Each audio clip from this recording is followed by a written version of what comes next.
Što se to događa na kripto tržištu? Preko milijardu američkih dolara likvidirano u kripto futuresima, kažu najviše u zadnjih 14 mjeseci. No što je sve uzburkalo vode i mnogo više od toga saznaćete upravo u današnjem kripto pregledu, pa krenimo.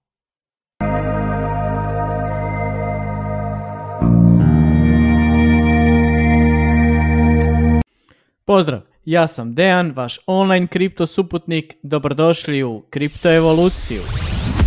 Bitcoin na 25.500 dolara. Tko je to očekivao?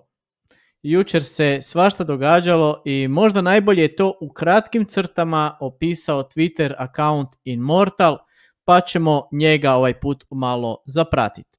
Dakle, Bitcoin pada 9% u 4 minute. Prvo, kineski nekretninski div Evergrande, neki ga se sjeća iz 2021. podnosi zahtjev za bankrotom, a onda izađe naravno neprovjerena vijest da je Muskov SpaceX prodao sve bitcoine. Vrlo brzo nakon samog kraha izlazi naslov da će SEC dati zeleno svjetlo za Ethereum Futures ETF, dakle ništa posebno, no i to znači ne da je odobren, nego samo da će biti razmotren, znači da se neće suprotstavljati. Nakon čega se Ethereum naglo oporavlja. Dakle, preko 855 milijuna američkih dolara likvidirano u sat vremena sa tržišta i naravno broj ugovora koji ostaju otvoreni na tržištu opcija i futuresa pada na razine iz 6. mjeseca. Naravno, sad će mnogi tražiti razloge u drugim stvarima, kao na primjer što može biti neka nesigurnost koju donosi današnja potencijalna odluka suda na relaciji SEC i Grayscale, gdje je Grayscale tužio SEC zbog konstantnog i po njihovim riječima naravno nerazumnog odbijanja njihovih stalnih zahtjeva za Bitcoin ETF-om. Također smo rekli da se Bitcoin dosta dobro držao s obzirom na to da imamo korekciju na tradicionalnim, odnosno dioničkim američkim tržištima, no očito je i tu došlo vrijeme popuštanja.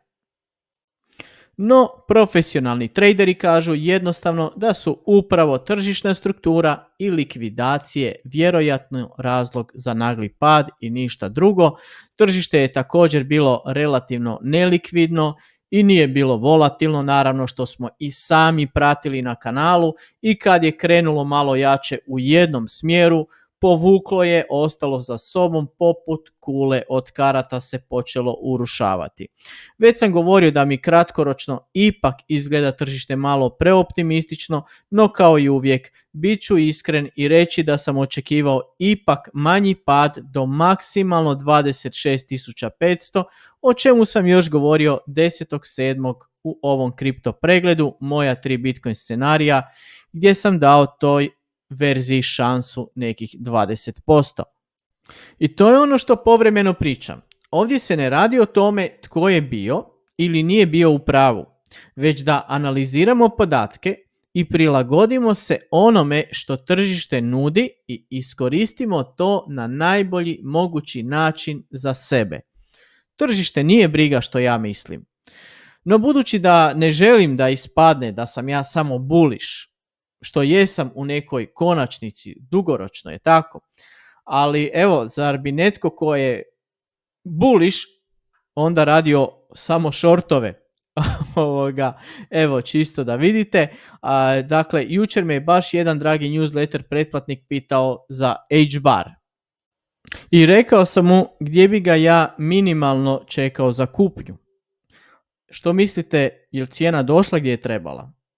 Short je otvoren prije nego je Bitcoin krenuo nizbrdo, dakle Bitcoin je samo malo ubrzao proces i to je doslovce kripto uz kavu i za kavu, jer to su mali iznosi. No ja nisam bitan u ovoj priči, niti ne znači da sad trebate ići tradati, a kamoli na leverage.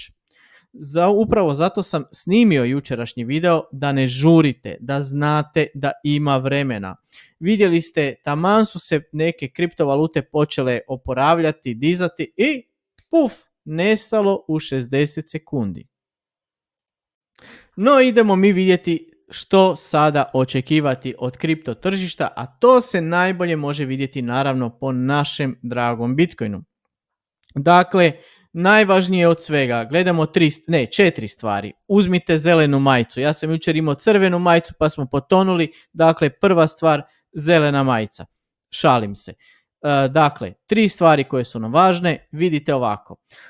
Ovo je tjedni chart i bitne su nam završne cijene. Dakle, kako će završiti ovaj tjedan.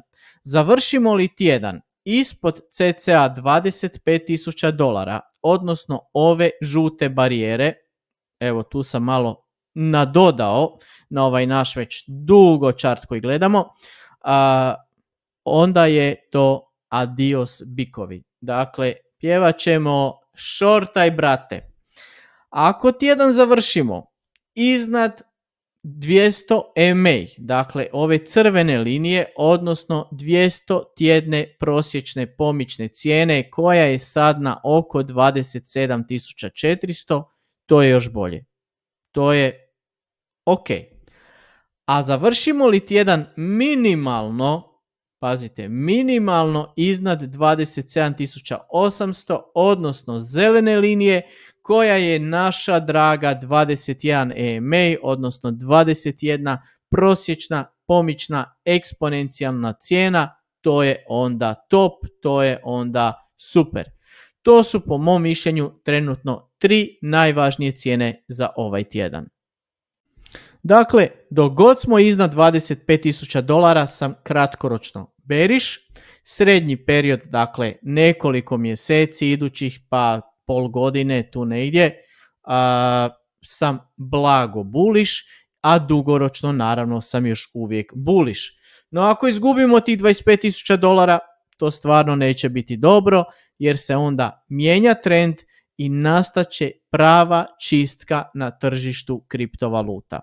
Ostalo ćemo naravno idući tjedan i kao i uvijek bez straha, bez panike kada idemo dolje, ali i bez euforije kada idemo gore.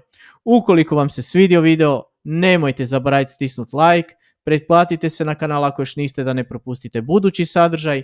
Hvala na vašem vremenu, želim vam lijep i ugodan vikend i vidimo se u nekom novom videu. Pozdrav!